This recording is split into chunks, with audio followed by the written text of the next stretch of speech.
Vamos lá, pessoal, vamos iniciar então um assunto muito importante, que é a indenização de fundos de comércio. Infelizmente, poucos advogados conhecem essa ação, esse direito. Infelizmente, acaba orientando o seu cliente de forma equivocada. Então, vamos lá, algo novo, gente, algo novo que merece atenção especial.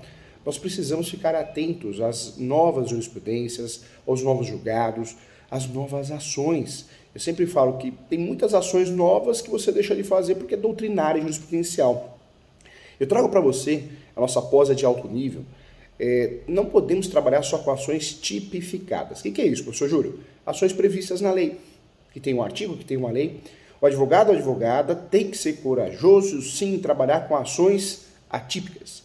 O que são ações atípicas? Ações atípicas são ações doutrinárias jurisprudenciais. Ou seja, não tem lei, não tem artigo, mas existe, é fato. Então, muita atenção em relação a isso. Vamos lá, vamos falar desse momento sobre a indenização de fundo de comércio, indenização das benfeitorias por parte do inquilino. É direito do inquilino ou não? Quando o locador tem que pagar a indenização de fundo de comércio, como funciona isso? Então, vamos estudar esse assunto tão importante, tá bom? Vamos lá, tudo começa com a relação locatícia. E a relação locatícia, nós precisamos saber que ela começa com contrato de locação. A indenização de fundo de comércio, objeto da nossa aula, vamos falar do contrato de locação comercial, não residencial, empresarial. Quando nós falamos de locação, nós temos, assim, pelo menos aí, 3 fundamentos importantes. Vamos lá, atenção aí, acorda aí, vamos lá. 3 fundamentos importantes. A primeira situação que nós temos é a lei do Código Civil. O Código Civil trata de locação.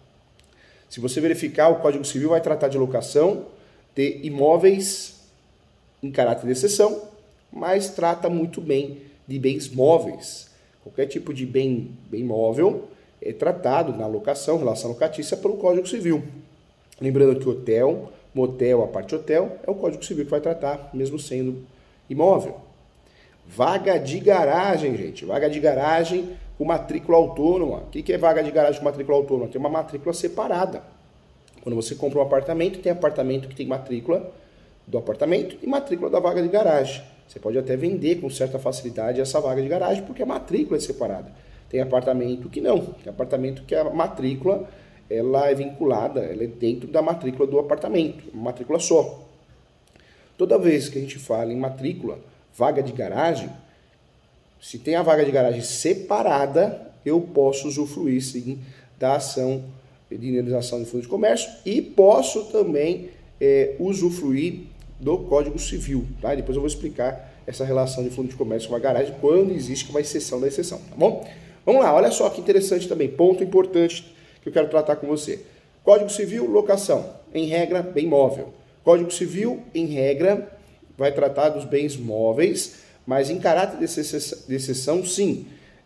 Locações, relações locatícias da União, Estado, Município, também relações locatícias de hotel, motel, aparte hotel, vaga de garagem com matrícula autônoma, e também é muito importante falar também, não podemos esquecer esse detalhe, o outdoor, espaço publicitário, também é tratado pelo Código Civil. Então, olha como o Código Civil aparece aí, trazendo diversas situações, legislação importante em relação à vaga de garagem, a locação também, né? Vamos lá. Quando nós falamos aqui em relação à locação, Código Civil, mas não podemos esquecer do Estatuto da Terra. O Estatuto da Terra também está presente no nosso ordenamento jurídico para tratar de locação. Então, locações rurais, sítio, chácara, rancho, fazenda. Quando eu falo de locação rural, arrendamento rural, vamos aí pincelar o Estatuto da Terra que vai tratar desse assunto, ok? Muito importante também. E temos a famosa, a mega plus master lei do inquilinato. Então seria a terceira legislação, a lei do inquilinato. A lei do inquilinato é a lei 8.245 de 91. É a lei do inquilinato conhecida por todos nós, apelidada como lei do inquilinato porque veio para proteger o inquilino, veio para colocar o inquilino numa situação melhor, menos frágil. Por isso nós apelidamos de lei do inquilinato. Assim como tem o Código de Defesa do Consumidor, o Código de Defesa do Consumidor, ele protege quem? O consumidor. Essa é a realidade. Já a lei do inquilinato, ela protege o inquilino, é fato. Então nós temos aí a lei do inquilinato como uma lei para igualar a relação locatícia. A Lei 8.245 de 91 é a lei do inquilinato. Essa lei nos interessa muito, porque ela vai tratar da alocação de imóveis. Em regra, imóveis residenciais, imóveis não residenciais e imóveis por temporada, tá bom? A lei do inquilinato também vai tratar muito bem de toda a situação material, processual e criminal também da relação locatícia. Quando nós falamos da lei do inquilinato, nós temos cláusulas que falam da nulidade absoluta, qualquer cláusula que eu crie para tentar omitir a lei, forjar, afrontar a lei, essa cláusula é nula pelo direito. Temos a cláusula de direito de preferência, eu sempre falo que o direito de preferência é muito mal estudado na graduação, porque não tem o inquilino, o locador não tem direito o locatário não tem direito de preferência de forma automática, igual muita gente acha que tem. O locatário tem direito de preferência a partir do momento que ele tem um contrato com uma cláusula de direito de preferência, chamada cláusula de reserva ou direito de preferência, e esse contrato de locação é devidamente averbado na matrícula do imóvel. De resto, ela não tem direito de preferência, igual vendem para nós aprendemos errado. Não existe um direito de preferência absoluto, acima de tudo, inquestionável. Não, o direito de preferência só existe quando tem um binômio. Esse binômio é a cláusula no contrato, mas também, além dessa cláusula no contrato de reserva ou de preferência, também é importante falar, nós temos que ter a averbação no contrato de locação na matrícula do imóvel. Vamos lá, ponto importante aqui, hein? Ponto importante. A lei do inquilinato traz algumas ações, as ações chamadas ações típicas, ações locatícias típicas. Nós temos o despejo, por falta de pagamento, por denúncia vazia. O que é denúncia vazia? Eu fiz um contrato de locação por 3 anos, eu posso, ao final do contrato, o locador, pedir que o inquilino saia. Se ele não sair, eu faço despejo por denúncia vazia. Denúncia vazia porque sem fundamentos, então sem maiores fundamentos. Denúncia cheia porque eu estou fundamentando.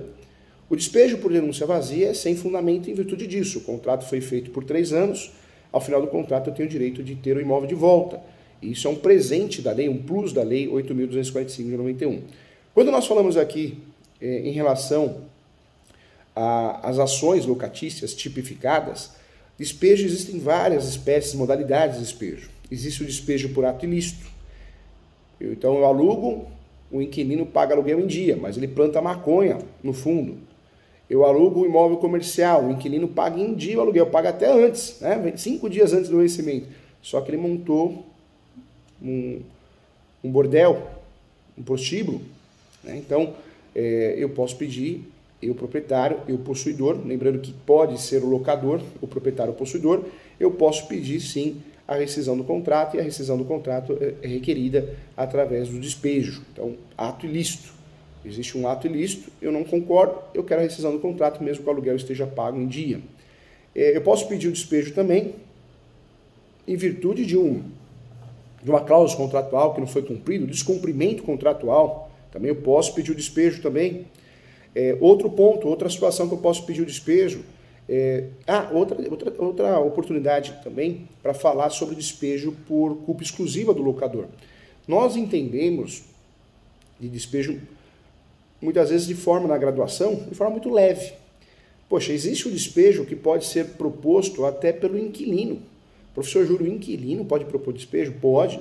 Muita gente acredita que o despejo só pode ser proposto pelo locador. Só ele tem legitimidade ativa, mas o inquilino, o locatário, pode propor uma ação de despejo porque ela quer o fim do contrato, não quer pagar multa contratual, não aceita pagar multa. Essa ação de despejo é chamada despejo por culpa exclusiva do locador. Então o inquilino ingressa contra o locador, em face do locador, pedindo a rescisão do contrato. Lembrando que o despejo é uma ação que nós vamos ter a rescisão do contrato e também, em alguns casos, a emissão da posse. Vamos lá. Além do despejo, outra ação conhecida, também tipificada na Lei 8.245 de 91, é a ação renovatória. Eu posso fazer uma ação renovatória, é de direito do locatário comercial. Ele, quando tem 5 anos no imóvel, 5 anos de locação, seja um contrato só ou vários contratos, ela, o comerciante, o empresário, juntando esse requisito, 5 anos no imóvel, 3 anos na mesma atividade, pode propor, se o contrato for escrito por prazo determinado, ação renovatória. Ação renovatória é a ação que nós vamos buscar o quê? A renovação compulsória do contrato. Eu quero a renovação compulsória do contrato, então ação renovatória. Quando nós falamos aqui da ação renovatória, o objetivo é renovar o contrato. O Poder Judiciário, através de uma decisão judicial, vai renovar o contrato. Cuidado com essa ação. Essa ação é maravilhosa, é um direito maravilhoso, mas é traiçoeira. Por que traiçoeira? Porque alguns juízes aplicam conhecimento subjetivo. Alguns juízes pedem requisitos a mais, outros a menos, outros reconhecem a idoneidade do fiador com facilidade ou do locatário com facilidade, outros não. Eu já vi muita coisa boa e ruim nessa ação. Na prática, o professor que advoga com muita força no direito imobiliário, eu já vi pessoas ganharem a ação renovatória sem documentos, sem muitos documentos. E já vi pessoas perderem a ação renovatória sem sentido, né, por uma alegação que não tem idoneidade moral, porque não juntou a declaração, não juntou atestado de pobreza, sem sentido. Então, já vi de tudo, hein? Então, é uma ação que eu costumo dizer que precisa tomar cuidado, porque é uma ação traiçoeira. A ação renovatória é a ação que eu busco o Poder Judiciário para renovar o contrato de locação de forma compulsória. Eu preciso ter aí 5 anos de contrato, um só ou vários contratos, uma cadeia de contratos, importante lembrar. Eu preciso ter 3 anos na mesma atividade. O contrato tem que ser escrito e por prazo determinado. E detalhe muito importante, eu só posso fazer essa ação no último ano da locação, no último ano, presta atenção, hein? Eu só posso fazer essa ação no último ano, 6 meses antes do final do contrato, ou nos 6 primeiros meses do último ano. Tanto faz, né? Dá na mesma. Então, cuidado com esse prazo, hein? Então, ação renovatória, então é importante. Lembrando que a Lei 8.245 de 91 ela foi alterada pela Lei 12.112. Então, importante falar isso também. Vamos lá. Outro ponto que eu quero trazer para você, outro ponto importante, é também a ação de consignação de pagamento. A ação de consignação de pagamento é uma ação que eu posso usufruir toda vez que existe a recusa no recebimento. Então, o locador se recusa a receber. Ele, o administrador, o advogado, se recusa a receber o aluguel. Não sei onde está o locador, o proprietário, o possuidor. Existe uma confusão, aparece na minha porta uma pessoa falando que é o locador, depois aparece outro falando que é o locador. E aí, para quem eu pago? Eu tenho dúvidas para quem pagar. Fique atento, porque nesse cenário caberá também a ação. Essa ação é a consignação de pagamento de aluguel, uma ação judicial fundamentada na Lei 8.245/91 e eu vou depositar em juízo o valor do aluguel e acessórios também. Lembrando que essa ação pode ser utilizada tanto pelo locador quanto pelo inquilino. O inquilino utiliza normalmente para pagar aluguel, porque existe a recusa, a confusão, não sabe o valor correto, ele faz isso, faz essa consignação em pagamento, deverá fazer para evitar o despejo por falta de pagamento. Já o locador pode fazer essa ação em diversas situações, entre elas toda vez que o inquilino talvez abandonou o imóvel, deixou uma geladeira, um fogão, máquinas, ferramentas, televisão. Eu não posso pegar e jogar isso na rua, eu vou ter que fazer a consignação em pagamento também. É muito comum também no Brasil a consignação da chave, hein? Eu quero devolver a chave e o locador não aceita. Então eu, inquilino, faço a ação de consignação de pagamento, mas utilizando ela para a chave, para a entrega da chave, para o depósito judicial da chave. Então, a ação de consignação da chave. Porque a chave na locação, ela representa o quê? A tradição. A tradição do negócio. Quando eu falo da chave, eu preciso me livrar da chave para não pagar aluguel. Enquanto eu ficar com a chave, eu vou pagar aluguel. Eu trago um exemplo aqui. Uma vez o professor assumiu um caso, um casal, noivos, alugaram um apartamento. E ficaram com a chave, porque eles desistiram de casar naquele momento. E ficaram com a chave 3 meses. E na prática eles não queriam pagar o aluguel, porque nós não fomos nem morar no imóvel, nós desistimos de casar porque vamos fazer uma viagem para o exterior. Nós nem chegamos a entrar no imóvel, só para ver, não moramos lá, não dormimos lá. E não queriam pagar o aluguel, mas a justiça entendeu que tinha que pagar o aluguel porque eles estavam com o quê? Com a chave. Durante 3 meses eles ficaram com a chave. Então, ponto importante também. Vamos lá. Outra ação que merece atenção especial, que também é considerada uma ação locatícia, nós falamos dos despejos, da renovatória, da conciliação de pagamento de aluguel. Mas eu quero a sua atenção para a ação revisional. A ação revisional também é uma ação locatícia tipificada na Lei 8.255 de 91. Quando que eu uso essa ação revisional? Eu posso usar a ação revisional toda vez que eu queira revisar um contrato. É um direito meu em qualquer contrato. Eu quero revisar uma cláusula, uma garantia, o contrato inteiro. Na relação locatícia, eu vou usufruir dessa ação revisional porque eu quero, nessa ação, eu quero rever o valor do aluguel. Então, o locador pode propor essa ação porque ele quer rever o valor do aluguel. Ele entende, eles entendem que o valor do aluguel tem que ser maior. Houve uma mudança que gerou esse aumento do aluguel. Pode também o inquilino propor essa ação revisional para diminuir o valor do aluguel, porque o inquilino não concorda com o valor que está sendo pago por algum motivo. Então, algum acontecimento que faz com que o inquilino tenha direito de também buscar o Poder Judiciário para rever o valor do aluguel. Então, é importante isso, em ação revisional. Então, nós temos 4 ações locatícias chamadas típicas, tipificadas. São ações que estão previstas na Lei do Inquilinato, na Lei 8.245 de 91, que foi alterada pela Lei 12.102 de 2009.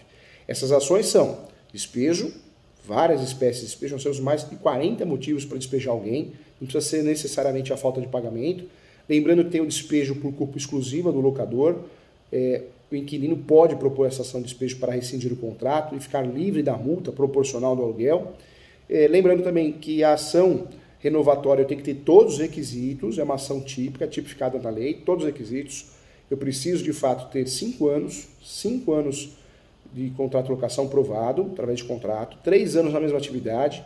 O contrato tem que ser escrito por prazo determinado. Lembrando também que eu só posso propor ação renovatória na locação não comercial, ou seja, a empresarial, a comercial. Também quero lembrar a você que eu só posso propor essa ação no último ano, 6 meses antes do final. Cuidado com esse prazo, hein? Outra ação que eu falei aqui é a consignação de pagamento. Então, existe a recusa por parte do locador em receber, uma confusão, não sei onde ele está, ou da chave, ou de acessórios.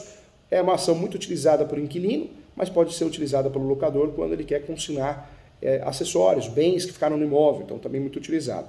E falamos aqui também, outra ação importante, também, claro, a revisional para rever o valor do contrato. Então, são 4 ações locatícias tipificadas. Despejo, renovatória, consignação de pagamento e revisional. Isso é o café com leite, eu falo. É o básico do básico. Nós precisamos aprofundar nossos estudos. E surgem ações locatícias doutrinárias e jurisprudenciais. Ou seja, a doutrina, os livros, as obras, e também a doutrina esclarece que existe.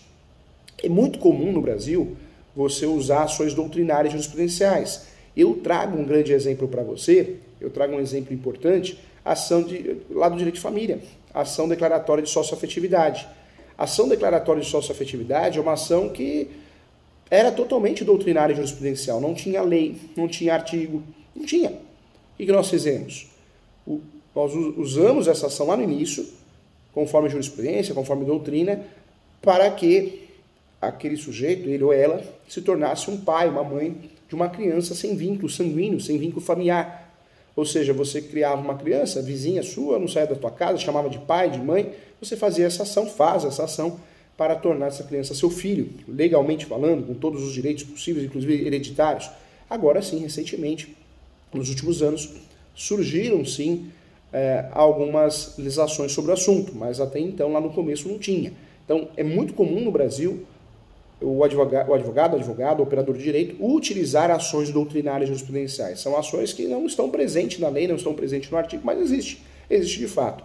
E aí eu trago para você, no cenário locatício, na relação locatícia, no contrato de locação, surgem 2 ações doutrinárias jurisprudenciais. A primeira é a indenização de fundo de comércio e benfeitorias, ação interessantíssima. Eu, inquilino, do nada o locador, proprietário ou possuidor, pediu o imóvel de volta, um lava-rápido, um estacionamento, um posto de gasolina, eu posso pleitear, eu posso buscar no Poder Judiciário a renovação do contrato, mas eu posso buscar também a indenização de fundo de comércio. Cuidado, essa ação é maravilhosa, ela obriga o locador a pagar uma indenização ao locatário, na relação locatícia comercial, não residencial, mas tem muitas teses de defesa. Ou seja, eu tenho que pagar o aluguel pontualmente, não em atraso, eu tenho que pagar o aluguel também em dia. Outro ponto também, não pode ser interdição, embargo de obra, desapropriação, senão não teria em regra o direito. Se eu desocupei o imóvel inquilino, em virtude de uma ordem judicial, em virtude de um acontecimento administrativo, ou porque faliu o meu comércio, a minha empresa, eu já não teria direito à indenização de fundo de comércio. Essa é a grande matéria de defesa, então cuidado com isso. Nós vamos voltar nesse assunto. O nome da ação é Ação Declaratória de Indenização de Fundo de Comércio. Esse é o nome correto, hein?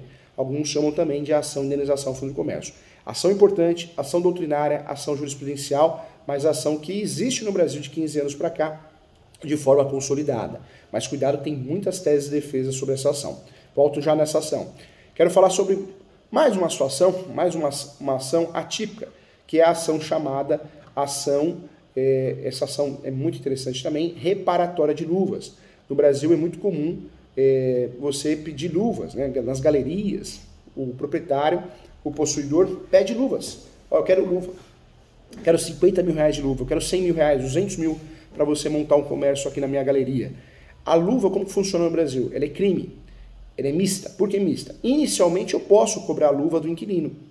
No início da relação locatícia, na contratação, no início do contrato de locação, tudo bem. Mas ela é estritamente proibida na renovação do contrato. E é o que muita gente faz, né?